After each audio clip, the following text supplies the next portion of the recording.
Chicken karaage ba ang hanap mo? Tuturuan ko kayo kung paano magluto nito. So meron tayong chicken.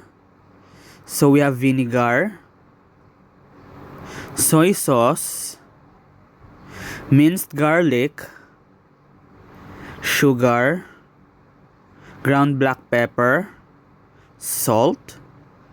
We will mix it together like this and we will set aside for a while. And now we will coat into the cornstarch like this. So i-coat nyo siya. Then na-coat na natin sa cornstarch. In a hot oil, we will fry this chicken karaage. Like this. O, diba? See? So ganyan nyo siya piprituhin mga katropa. So ngayon, babalik-baliktarin natin ng ganito. Ayan. So ngayon, itatabi na natin ito. So ito na.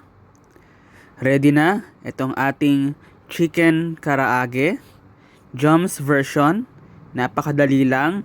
At try nyo na ito. Plus, meron pa tayong sauce. O diba?